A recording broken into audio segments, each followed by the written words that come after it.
नमस्कार दोस्तों, आप कहानी सुन रहे हैं। मनोरमा उपन्यास मुंशी प्रेमचंद। मनोरमा अध्याय 1। मुंशी वज्रधर सिंह का मकान बनारस में है। आप हैं राजपूत, पर अपने को मुंशी लिखते और कहते हैं। ठाकुर के साथ आपको गंवारपन का बोध होता है। बहुत छोटे पद से तरक्की करते करते आपने अंत में तहसीलदार का उच्च पद प्राप्त कर लिया था। यद्यपि आप उस महान पद पर 3 मास से अधिक न रहे और उतने दिन भी केवल एवज पर रहे, पर आप अपने को साबिक तहसीलदार लिखते थे और मोहल्ले वाले भी उन्हें खुश करने को तहसीलदार साहब ही कहते थे। यह नाम सुनकर आप खुशी से अकड़ जाते थे, पर पेंशन केवल 25 रू मिलती थी, इसलिए तहसीलदार साहब को बाजार हाट खुद ही करना पड़ता था। घर में 4 प्राणियों का खर्च था, एक लड़का, एक लड़की और स्त्री। लड़के का नाम चक्रधर था। वह इतना जहीन था कि पिता के पेंशन के जमाने में घर से किसी प्रकार की सहायता न मिल सकती थी। केवल अपने बुद्धि बल से उसने एमए की उपाधि प्राप्त कर ली थी। मुंशी जी ने पहले से सिफारिश पहुंचानी शुरू की थी। दरबारदारी की कला में वह निपुण थे। कोई नया हाकिम आए उससे जरूर रबत जबत कर लेते थे। हुक्कों में चक्रधर का ख्याल करने के वादे भी किए थे, लेकिन जब परीक्षा का नतीजा निकला और मुंशी जी ने चक्रधर से कमिश्नर के यहाँ चलने को कहा, तो उन्होंने जाने से साफ इनकार किया। मुंशी जी ने त्योरी चढ़ाकर पूछा, क्यों? क्या घर बैठे तुम्हें नौकरी मिल जाएगी? चक्र, मेरी नौकरी करने की इच्छा नहीं है, आजाद रहना चाहता हूँ। वज्र, आजाद रहना था तो एमए क्यों पास किया? उस दिन से पिता और पुत्र में आए दिन बमचक मचती रहती थी। मुंशी जी बार बार झुंझलाते और उसे कामचोर, घमंडी, मूर्ख कहकर अपना गुस्सा उतारते रहते थे। चक्रधर पिता का अदब करते थे, उनको जवाब तो न देते, पर अपना जीवन सार्थक बनाने के लिए जो मार्ग तय कर लिया था, उससे वह न हटते थे। उन्हें यह हास्यास्पद मालूम होता था कि आदमी केवल पेट पालने के लिए आधी उम्र पढ़ने में लगा दे। विद्या को जीविका का साधन बनाते उन्हें लज्जा आती थी। वह भूखों मर जाते, लेकिन नौकरी के लिए आवेदन पत्र लेकर कहीं भी न जाते। विद्याभ्यास के दिनों में भी वह सेवा कार्य में अग्रसर रहा करते थे, और अब तो इसके सिवा उन्हें कुछ सूझता ही न था। दीनों की सेवा और सहायता में जो आनंद और आत्मगौरव था, वह दफ्तर में बैठकर कलम घिसने में कहाँ। मुंशी वज्रधर ने समझा था, जब यह भूत इसके सिर से उतर जाएगा, शादी ब्याह की फिक्र होगी तो आप नौकरी की तलाश में दौड़ेगा। लेकिन जब 2 साल गुजर जाने पर भी भूत के उतरने का कोई लक्षण न दिखाई दिया, तो एक दिन उन्होंने चक्रधर को खूब फटकारा। चक्रधर अब पिता की इच्छा से मुंह न मोड़ सके। उन्हें अपने कॉलेज में कोई जगह मिल सकती थी, लेकिन वह कोई ऐसा धंधा चाहते थे जिससे थोड़ी देर रोज काम करके अपने पिता की मदद कर सके। संयोग से जगदीशपुर के दीवान ठाकुर हरसेवक सिंह को अपनी लड़की को पढ़ाने के लिए एक सुयोग्य और सच्चरित्र अध्यापक की जरूरत पड़ी। उन्होंने कॉलेज के प्रधानाध्यापक को इस विषय में एक पत्र लिखा। उन्होंने चक्रधर को उस काम पर लगा दिया। काम बड़ी जिम्मेदारी का था, किंतु चक्रधर इतने सुशील, इतने गंभीर और इतने संयमी थे कि उन पर सबको पूरा विश्वास था। मनोरमा की उम्र अभी 13 वर्ष से अधिक न थी, लेकिन चक्रधर को उसे पढ़ाते हुए बड़ी झेप होती थी। एक दिन मनोरमा वाल्मीकि रामायण पढ़ रही थी। उसके मन में सीता के वनवास पर एक शंका हुई। वह इसका समाधान करना चाहती थी। उसने पूछा, मैं आपसे एक बात पूछना चाहती हूँ, आज्ञा हो तो पूछूं? चक्रधर ने कातर भाव से कहा, क्या बात है? मनोरमा, रामचंद्र ने सीता जी को घर से निकाला तो वह चली क्यों गई? और जब रामचंद्र ने सीता की परीक्षा ले ली थी और अंतःकरण से उन्हें पवित्र समझते थे, तो केवल झूठी निंदा से बचने के लिए उन्हें घर से निकाल देना कहाँ का न्याय था? चक्रधर, यदि सीता जी पति की आज्ञा न मानती, तो वह भारतीय सती के आदर्श से गिर जाती, और रामचंद्र को राजधर्म का आदर्श भी तो पालन करना था। मनोरमा, यह ऐसा आदर्श है जो सत्य की हत्या करके पाला गया है। यह आदर्श नहीं है, चरित्र की दुर्बलता है। मैं आपसे पूछती हूँ, आप रामचंद्र की जगह होते तो क्या आप भी सीता को घर से निकाल देते? चक्रधर, नहीं, मैं तो शायद न निकालता। मनोरमा, आप निंदा की परवाह न करते? चक्रधर, नहीं, मैं झूठी निंदा की जरा सी परवाह न करता। मनोरमा की आंखें खुशी से चमक उठी, प्रफुल्लित होकर बोली, यही बात मेरे मन में थी। उस दिन से मनोरमा को चक्रधर से कुछ स्नेह हो गया। जब उनके आने का समय होता तो वह पहले ही आकर बैठ जाती और इनका इंतजार करती। अब उसे अपने मन में भाव प्रकट करते हुए संकोच न होता। ठाकुर हरदेव सिंह की आदत थी कि पहले 2-4 महीनों तक नौकरी का वेतन ठीक समय पर देते, पर जो जो नौकर पुराना होता जाता था, उन्हें उनके वेतन की याद भूलती जाती थी। चक्रधर को भी इधर 4 महीनों से कुछ न मिला था। न वह आप देते थे, न चक्रधर संकोचवश मांगते थे। उधर घर से रोज तकरार होती थी। आखिर एक दिन चक्रधर ने विवश होकर ठाकुर साहब को एक पुर्जा लिखकर अपना वेतन मांगा। ठाकुर साहब ने पुर्जा लौटा दिया। व्यर्थ की लिखा पड़ी कि उन्हें फुर्सत न थी और उनको जो कुछ कहना हो खुद आकर कहें।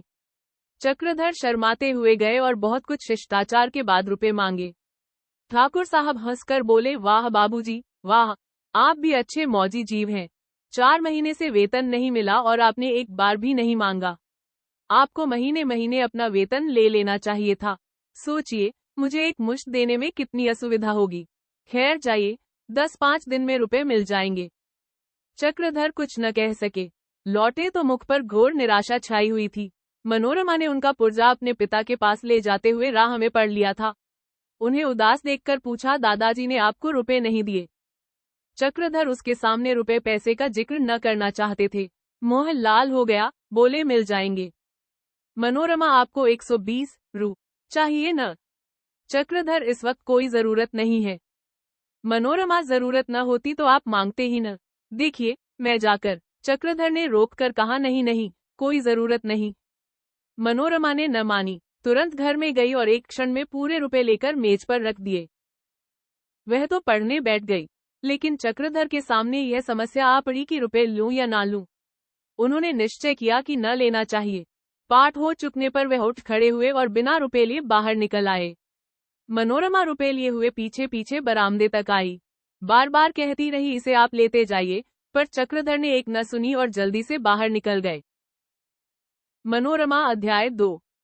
चक्रधर डरते हुए घर पहुंचे तो क्या देखते हैं कि द्वार पर चारपाई पड़ी हुई है, उस पर कालीन बिछी हुई और अधेड़ उम्र के महाशय उस पर बैठ हुए हैं। उसने सामने ही एक कुर्सी पर मुंशी वज्रधर बैठे फर्शी पी रहे थे और नाई खड़ा पंखा झल रहा था। चक्रधर के प्राण सूख गए। अनुमान से वह ताड़ गए कि महाशय वर की खोज में आए हैं। निश्चय करने के लिए घर में जाकर माता से पूछा तो अनुमान सच्चा निकला। बोले, दादाजी ने इनसे क्या कहा? निर्मला ने मुस्कुराकर कहा, नानी क्यों मरी जाती है, क्या जन्म भर कुंवारे ही रहोगे? जाओ बाहर बैठो, तुम्हारी तो बड़ी देर से जोहाई हो रही है। चक्रधर, यह है कौन? निर्मला, आगरे की कोई वकील नहीं है, मुंशी यशोदानंदन। चक्रधर, मैं तो घूमने जाता हूँ, जब यह यमदूत चला जाएगा तो आऊंगा। निर्मला, वाह रे शर्मीले, तेरा सा लड़का तो देखा ही नहीं। आ, जरा सिर में तेल डाल दूं, बाल न जाने कैसे बिखरे हुए हैं। साफ कपड़े पहनकर जरा देर के लिए बाहर जाकर बैठे। इतने में मुंशी जी ने पुकारा, नन्हे, क्या कर रहे हो, जरा यहाँ तो आओ। चक्रधर के रहे सहे होश भी उमड़ गए। बोले, जाता तो हूँ, लेकिन कहे देता हूँ मैं यह जुआ गले में न डालूंगा। जीवन में मनुष्य का यही काम नहीं है कि विवाह कर ले, बच्चों का बाप बन जाए और कोल्हू के बैल की तरह आंखों पर पट्टी बांधकर गृहस्थी में जुट जाए। चक्रधर बाहर आए तो मुंशी यशोदानंदन ने खड़े होकर उन्हें छाती से लगा लिया और कुर्सी पर बैठाते हुए बोले, अब की सरस्वती, मैं आपका लेख देखकर चित्त बहुत प्रसन्न हुआ।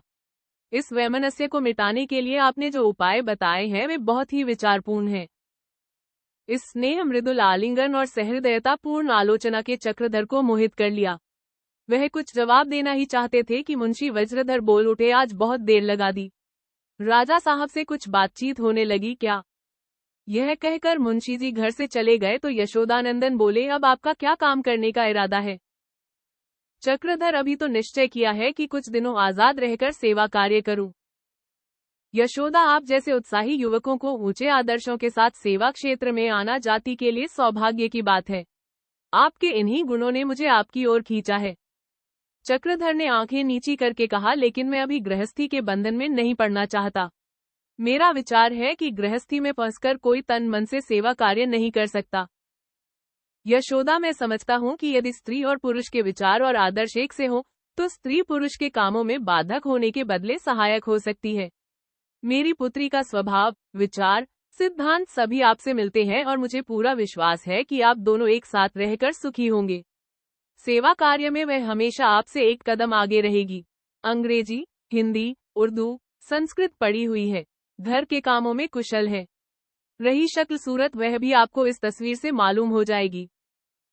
यशोदानंदन तस्वीर चक्रधर के सामने रखते हुए बोले, स्त्री में कितने ही गुण हो, लेकिन यदि उसकी सूरत पुरुष को पसंद न आई तो वह उसकी नजरों से गिर जाती है और उनका दाम्पत्य जीवन दुखमय हो जाता है। मैं तो यहाँ तक कहता हूँ कि वर और कन्या में 2-4 बार मुलाकात भी हो जानी चाहिए। कन्या के लिए तो यह अनिवार्य है। पुरुष को स्त्री पसंद न आई तो वह और शादियां कर सकता है। स्त्री को पुरुष पसंद न आया तो उसकी सारी उम्र रोते ही गुजरेगी। चक्रधर के पेट में चूहे दौड़ने लगे कि तस्वीर क्यों कर ध्यान से देखूं। वहां देखते शर्म आती थी। मेहमान को अकेला छोड़कर घर में न जाते बनता था। कई मिनट तक तो सब्र किए बैठे रहे, लेकिन न रहा गया। पान की तश्तरी और तस्वीर लिए हुए घर में चले आए। अपने कमरे में आकर उन्होंने उत्सुकता से चित्र पर आंखें जमा दी। उन्हें ऐसा मालूम हुआ मानो चित्र ने लज्जा से आंखें नीची कर ली हैं, मानो वह उनसे कुछ कह रही है। उन्होंने तस्वीर उल्टकर रख दिया और चाहा कि बाहर चला जाऊं, लेकिन दिल न माना। फिर तस्वीर उठा ली और देखने लगे। आंखों को तृप्ति ही न होती थी। चित्र हाथ में लिए हुए वह भावी जीवन के मधुर स्वप्न देखने लगे। यह ध्यान ही न रहा कि मुंशी यशोदानंदन बाहर अकेले बैठे हुए हैं। अपना व्रत भूल गए, सेवा सिद्धांत भूल गए, आदर्श भूल गए, भूत और भविष्य वर्तमान में लीन हो गए। केवल एक ही सत्य था और वह चित्र की मधुर कल्पना थी। सहसा तबले की थाप ने उनकी समाधि भंग की। बाहर संगीत समाज जमा था। मुंशी वज्रधर को गाने बजाने का शौक था। गला तो रलीसा न था, पर ताल स्वर के ज्ञाता थे। बाहर आए तो मुंशी जी ने धुरपद की एक तान छेड़ दी थी। पंचम स्वर था। आवाज फटी हुई, सांस उखड़ जाती थी। बार बार खांसकर साफ करते थे। लोच का नाम न था। कभी कभी बेसुरे भी हो जाते थे, पर साजिदे वाह वाह की धूम मचाए हुए थे। आधी रात के करीब गाना बंद हुआ। लोगों ने भोजन किया। जब मुंशी यशोदानंदन बाहर आकर बैठे तो वज्रधर ने पूछा, आपसे कुछ बातचीत हुई? यशोदा जी, हाँ हुई, लेकिन नहीं खुले। वज्रधर विवाह के नाम के चिढ़ता है। यशोदा, आप शायद राजी हो जाएं। प्रातःकाल यशोदानंद ने चक्रधर से पूछा, क्यों बेटा, एक दिन के लिए मेरे साथ आगरे चलोगे? चक्रधर, मुझे तो आप इस जंजाल में न फंसाएं तो बहुत अच्छा हो। यशोदा, तुम्हें जंजाल में नहीं फंसाता बेटा, तुम्हें ऐसा सच्चा सहायक और मित्र दे रहा हूँ जो तुम्हारे उद्देश्यों को पूरा करना अपने जीवन का मुख्य कर्तव्य समझेगी। यूं तो मैं मन से आपको अपना दामाद बना चुका, पर अहल्या की अनुमति ले लेनी आवश्यक समझता हूँ। आप भी शायद यह पसंद न करेंगे कि मैं इस विषय में स्वेच्छा से काम लूं। चक्रधर बड़े संकट में पड़े। सिद्धांत रूप में वह विवाह के विषय में स्त्रियों को पूरी स्वाधीनता देने के पक्ष में थे, पर इस समय आगरे जाते उन्हें बड़ा संकोच हो रहा था। यशोदानंदन ने कहा, मैं आपके मनोभावों को समझ रहा हूँ, पर अहल्या उन चंचल लड़कियों में नहीं है जिसके सामने जाते हुए आपको शर्माना पड़े। आप उसकी सरलता देखकर प्रसन्न होंगे। मैं तो उसी को लाकर 2-4 दिन के लिए यहाँ ठहरा सकता हूँ, पर शायद आपके घर के लोग यह पसंद न करेंगे। चक्रधर ने सोचा, अगर मैंने और ज्यादा टाल मटोल की तो कहीं यह महाशय सचमुच ही अहल्या को यहाँ ना पहुँचा दे। बोले, जी नहीं, मुनासिब नहीं मालूम होता, मैं ही चला चलूंगा। घर में निर्मला तो खुशी से राजी हो गई। हाँ, मुंशी वज्रधर को कुछ संकोच हुआ, लेकिन यह समझकर कि यह महाशय लड़के पर लट्टू हो रहे हैं, कोई अच्छी रकम दे मरेंगे, उन्होंने भी कोई आपत्ति न की। अब केवल ठाकुर हरसेवक सिंह को सूचना देनी थी। जब चक्रधर पहुंचे तो ठाकुर साहब अपनी प्राणेश्वरी लौनी से कुछ बातें कर रहे थे। मनोरमा की माता का देहांत हो चुका था। लौनी उस वक्त लौड़ी थी। उसने इतनी कुशलता से घर संभाला कि ठाकुर साहब उस पर रीझ गए और उसे गृहिणी के रिक्त स्थान पर अभिषिक्त कर दिया। लौनी सरल हृदय, हंसमुख, सहनशील स्त्री थी, जिसने सारे घर को वशीभूत कर लिया था। यह उसी की सज्जनता थी जो नौकरों को वेतन न मिलने पर भी जाने न देती थी। मनोरमा पर तो वह प्राण देती थी। ईर्ष्या, क्रोध, मत्सर उसे छू भी न गया था। वह उदार न हो पर कृपण न थी। ठाकुर साहब कभी कभी उस पर भी बिगड़ जाते थे, मारने दौड़ते थे। 2-1 बार मारा भी था, पर उसके माथे पर जरा भी बल न आता था। ठाकुर साहब का सिर भी दुखे तो उसकी जान निकल जाती थी। वह उसकी स्नेहमयी सेवा ही थी जिसने ऐसे हिंसक जीव को जकड़ रखा था। इस वक्त दोनों प्राणियों में कोई बहस हुई थी। ठाकुर साहब झल्ला झल्ला कर बोले रहे थे और लौनी अपराधियों की भांति सिर झुकाए खड़ी थी कि मनोरमा ने आकर कहा, बाबूजी आए हुए हैं, आपसे कुछ कहना चाहते हैं। ठाकुर साहब की भौहें तन गई।